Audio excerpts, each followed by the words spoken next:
Allez, bonjour à tous, j'espère que vous allez bien. Aujourd'hui, on va faire une update du BTC, parce que ça a bougé depuis que j'ai fait l'update hier. On parlera d'un trade également qui a fait un peu parler de lui, que ça soit en commentaire de la dernière vidéo, que ça soit aussi et pas mal de fois en message privé sur des messages que j'ai reçus.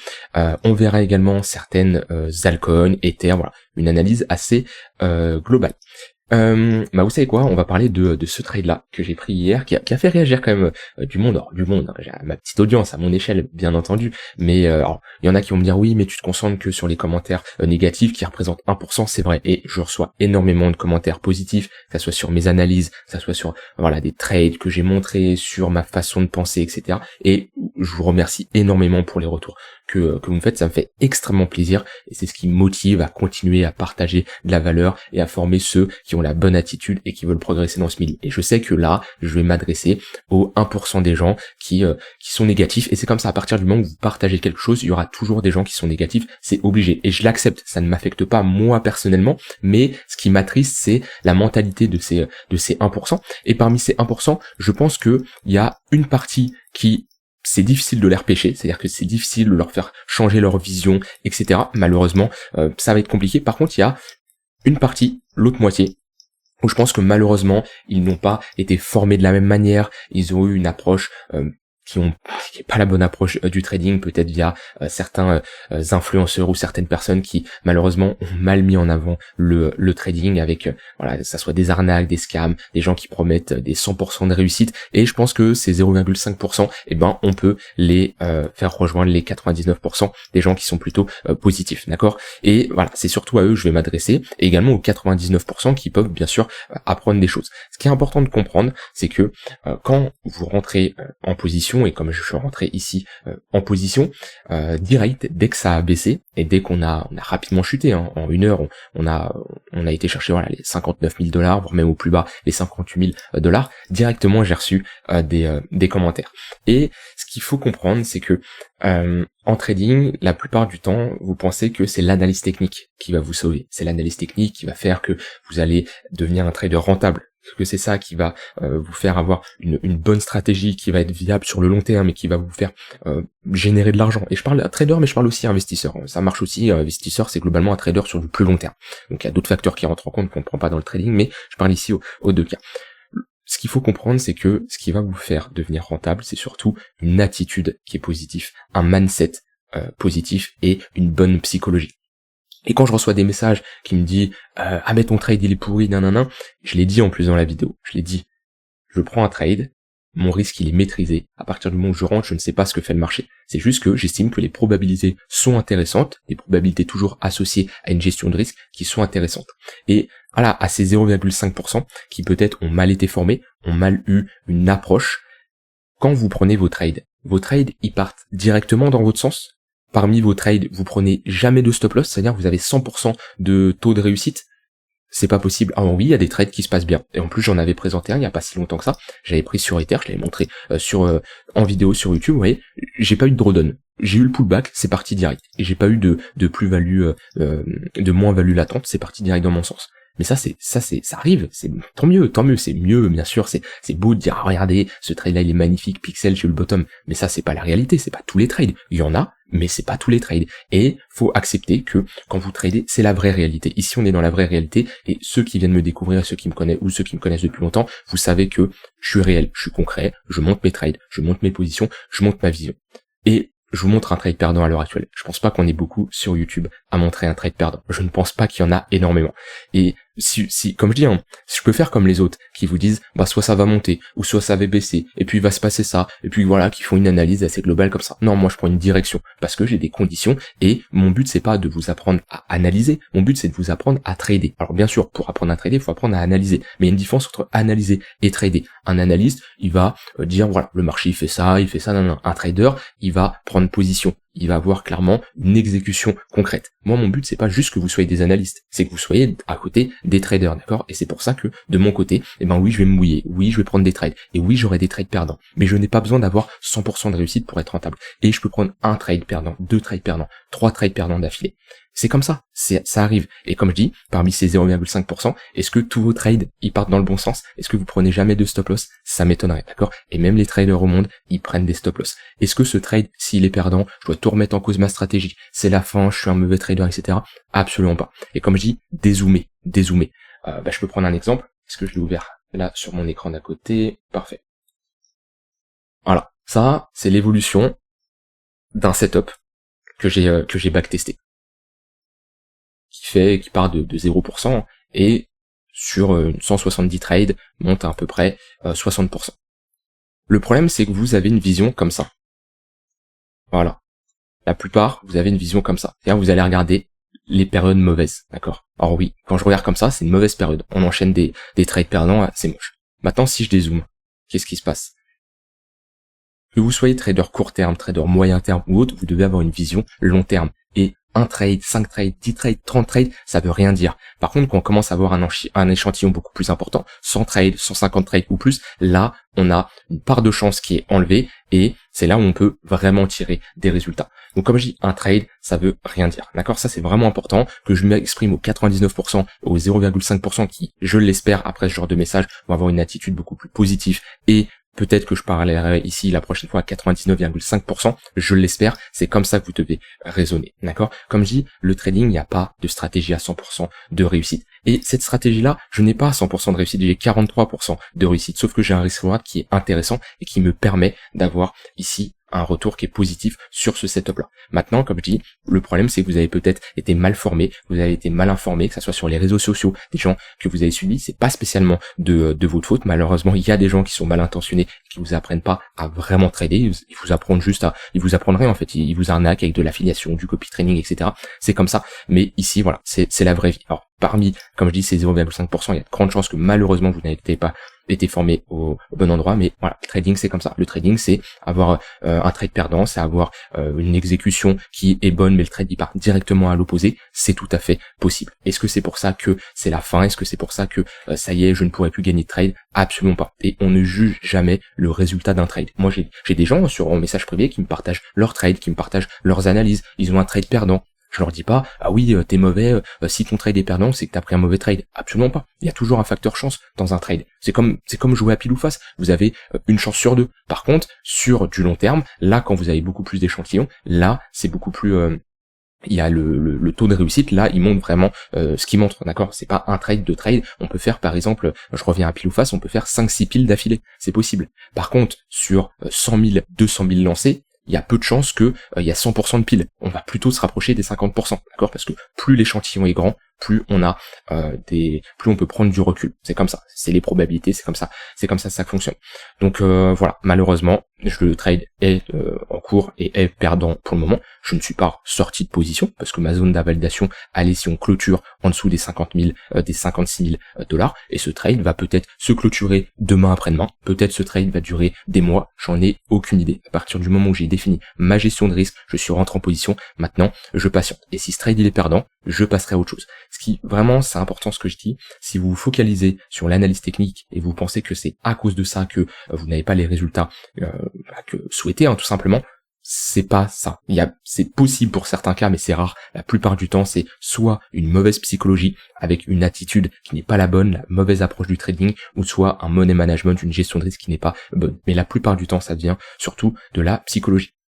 D'ailleurs, je suis en train de travailler actuellement sur une formation gratuite, alors plutôt 7 jours pour vraiment retransformer son mindset et son cerveau pour avoir la bonne approche du trading. On parlera pas d'analyse technique, on parlera pas de tout ça, on parlera de choses concrètes, choses qu'on a parlé aujourd'hui, des choses qui vous permettront d'avoir une bonne attitude, un bon mindset, et ensuite, si vous prenez, vous formez sur l'analyse technique, il n'y aura pas de souci, mais vous aurez la bonne approche. Le problème, c'est que la plupart des gens commencent par l'analyse technique et après, ils se comprennent pas. Mais pourquoi je suis perdant? Ah, ok, j'ai pas assez appris cet indicateur, tout ça. C'est pas comme ça que ça marche le trading. Bon, ça, j'en reparlerai une autre fois de cette formation. Je suis en train de travailler dessus. Ça me prend pas mal de temps parce que je veux vraiment avoir quelque chose de concret.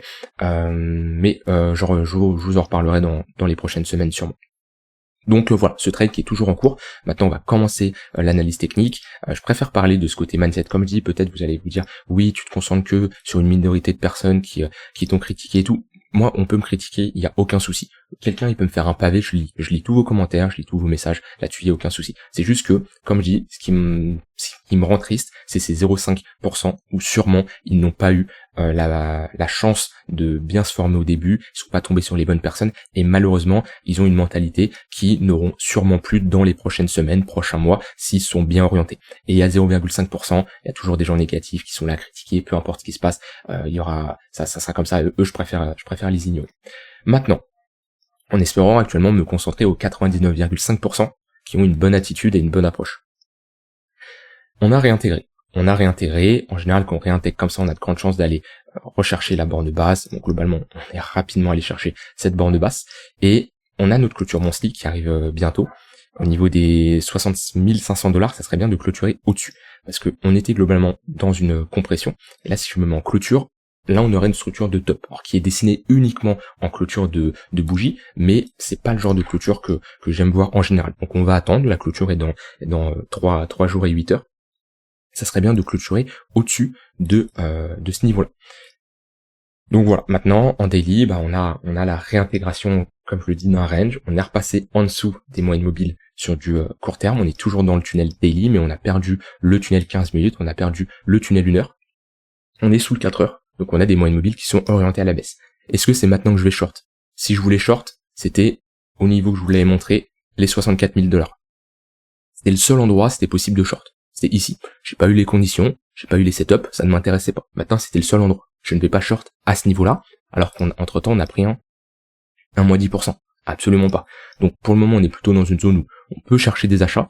Maintenant, on a perdu le momentum qu'on avait. C'est-à-dire au moment où on a pullback ici, on avait toujours un momentum qui était plutôt bullish. Le fait de réintégrer comme ça, on a un momentum qui est bearish quand même. C'est pas bon d'avoir des clôtures comme ça. Donc si je chercherais des achats, j'aimerais au moins soit avoir une réintégration de ce niveau-là, soit une pattern de retournement ici qui m'inverse cette dynamique. C'est les seules choses que je vois sur le BTC actuellement à faire. Je parle vraiment pour du swing. Sinon, sur du plus court terme, y a pas grand chose. On a des moyennes mobiles qui sont orientées à la baisse. Donc, ouais, ici, on va plutôt chercher des shorts sur de l'intraday. Si on a des rebonds dans le tunnel 15 minutes, ça peut être des setups. On voit que le point pivot daily ici, c'est une bonne zone de localisation pour chercher des shorts. Donc, ouais, plutôt une dynamique baissière qui est en cours et il vaut mieux chercher à l'accompagner. Voilà, c'est tout sur le BTC. Ether qui rebondit plutôt bien, donc qui rebondit un peu plus que le BTC, mais vu qu'il a pris plus cher ces derniers jours, parce qu'ici on a pris un moins 15%, on a break un niveau important. C'est un niveau que je surveillais pour pourquoi pas prendre un long si on avait une prise de liquidité réintégration, parce qu'on a vraiment clôturé en dessous. C'est-à-dire que si on avait une mèche, on avait une clôture ici et une mèche tout ici, là ça aurait pu être une bonne zone pour chercher des achats, parce qu'on a une bonne réaction acheteuse avec une absorption. Ici ce n'est absolument pas le cas, donc pour le moment, pas une zone pour chercher des achats non plus. Pourquoi? Parce qu'on a juste flip cette zone de support en résistance. Pour le moment, on pull back, on rejette. Et pareil, pas une bonne zone pour chercher des achats sur Ether. De toute façon, Ether, à part sur l'intraday, si j'ai des setups, comme je vous ai montré ici, pourquoi pas, sur du swing, pour moi, Ether est toujours faible. Il s'est fait rejeter dans son tunnel 4 heures, à pattern de retournement. Pour le moment, on a sûrement un momentum qui est bien baissier. Voilà, MACD bien bearish. Aucun setup à prendre sur Ether selon moi. Par contre, si on retrace plus, qu'on vient chercher des 2002, 2100, voire même en dessous, 2000, 1800 $, c'est des bonnes zones pour chercher de l'achat spot sur du long terme. Et là, ouais, tant qu'on est sous les moyennes mobiles, faudrait à la limite réintégrer ce niveau-là pour pourquoi pas chercher un long pour viser le milieu de range ou le haut de range. Mais Ether, c'est pas l'altcoin la plus forte. Donc, je préfère me concentrer sur des alts plus fortes, mais actuellement, on n'a pas trop d'alts qui sortent du lot. Alors, on a Toncoin qui a rebondi un peu. On n'a pas des alts qui sortent du lot actuellement, que ce soit sur la semaine. Donc, je serais plutôt conservateur et je chercherai à rien faire actuellement sur les altcoins, parce que j'ai pas spécialement de setup qui s'enclenche. On n'a pas d'alcool là qui sort du lot. On en avait. Donc si vous êtes rentré en position, soit vous prenez des BE, des stop loss, vous coupez votre position. Mais actuellement, on n'a pas trop de force acheteuse sur les altcoins. Aucune altcoin qui se démarque. En tout cas, je parle dans le top 20, top 50. Peut-être qu'en dehors il y en a, mais actuellement ce n'est pas le cas. Après les altcoins, il n'y a pas une altcoin qui a pris plus cher que les autres. Au niveau de la Bitcoin dominance, on voit que cette baisse là, on a des altcoins qui l'ont plutôt bien tenu, puisqu'on a une baisse de la Bitcoin dominance sur les deux derniers jours. Donc ça nous montre que voilà, on a un marché qui a corrigé, mais on a un BTC qui a globalement plus corrigé que les altcoins, vu qu'on a une perte de cette Bitcoin dominance. C'est assez intéressant parce qu'en général, quand on a quand on a un Bitcoin qui chute bien, et ben on a des altcoins qui chutent encore plus. Donc là on est peut-être sur des niveaux de valorisation sur la Bitcoin dominance assez élevés. Moi c'est la dernière target réaliste, enfin on peut aller plus haut, le marché peut rester irrationnel très longtemps, mais j'ai vraiment du mal à voir un BTC s'installer au-dessus des 60% de dominance. Donc la Bitcoin dominance c'est quoi? C'est le market cap du BTC, combien il représente en prenant le market cap total des cryptos. Ici, Bitcoin représente 57% de la dominance au niveau des crypto-monnaies, ce qui est quand même assez important. Et pour moi, c'est une Bitcoin dominance. La Bitcoin dominance sera baissière sur le long terme au vu du nombre de projets qui arrivent. On a des projets qui sont de plus en plus intéressants. Voilà, c'est pas comme en 2015, on avait 99% de Bitcoin dominance. Il n'y avait pas autant de projets, il n'y avait pas tout ce qui se passait actuellement, on n'avait pas une aussi bonne adoption de l'écosystème crypto, même si on est encore early, il n'y a pas une vraie adoption comme certains pouvaient le dire. Même moi je pensais que l'adoption allait se faire beaucoup plus rapidement, mais au final ça avance c'est sûr, mais ça avance lentement. Et ce qu'il nous faudrait là, c'est une pattern de retournement, la réintégration des 56% pour au moins inverser notre dynamique, et surtout le break du tunnel daily. Ça serait un bon signal. Voilà pour la Bitcoin dominance. Au niveau du S&P, S&P, on avait rebondi dans le tunnel daily. On est revenu chercher proche de notre précédent ATH. En général, ça m'étonne pas d'avoir ce genre de rebond, parce que ici on était sur un V-top. Vous voyez, on a corrigé d'un coup. Il y en a qui pourraient dire ouais, bah ici on fait plutôt un M, mais c'est en général une structure de retournement. C'est vraiment un creux, un sommet plus bas que le précédent, mais qui retrace au moins dans la zone de rechargement de short, d'accord? Ici, ce n'est absolument pas le cas. On a eu un rebond, enfin un rejet en V-top. Souvent, ces rejets en V-top sont retestés pour, à la limite, transformer ça en M. Alors, je dis pas qu'on va break ce niveau là, je dis juste que c'est rare que on fasse ça. Non, en général, on va faire ça, et là, ok, on aura une structure qui est baissière. Donc c'est pas le moment de long, j'ai envie de dire, sauf si vous faites de l'intraday, là-dessus, il n'y a pas de souci. Ok, on peut chercher, des achats dans le tunnel 1 heure, tunnel 15 minutes, hein. Là voilà, on pumpait bien, mais au moment des replis comme ça sur l'intraday, ça s'achète. Comme là, ce bad range, en confluence avec le tunnel 1 heure, ça peut être une bonne zone. Mais en tout cas, sur du swing ou sur du long terme, on est sur des niveaux ici assez compliqués d'un point de vue technique. La localisation n'est pas pertinente. Mais ça me surprendrait pas je voulais pas faire ça, de ranger. Pourquoi pas avoir un range jusqu'à au moins la baisse des taux d'intérêt et les élections présidentielles. On peut avoir un marché qui attend, et on peut avoir un regain de volatilité en fonction des différentes annonces et cette baisse des taux d'intérêt, comment elle va se dérouler. Voilà, là-dessus. Et au niveau de l'indice du dollar, pour le moment on a un petit rebond. Je dis petit parce qu'il est léger, mais on a plus de chances d'avoir ici un bottom ou un rebond, vu qu'on est sur un niveau de support, et jusqu'à preuve du contraire, un niveau de support a plus de chances de tenir. C'est sûr, à un moment on va peut-être le casser, mais actuellement, tant que ce niveau tient, on va plutôt privilégier des achats sur ce genre de niveau. Par contre, si on le break, ça serait plutôt bullish pour le marché crypto, les assets à risque de manière générale. Rien d'autre à ajouter, c'était une update assez rapide, c'était surtout une update d'un point de vue psychologie. Je préfère vraiment vous montrer ma manière de penser, comment vraiment on doit avoir une bonne vision du trading. C'est vraiment important, négligez pas ce point-là. Je sais que malheureusement, quand on commence à trader, la première chose qu'on fait, c'est on met un RSI, on commence à regarder les charts et on passe tous par là.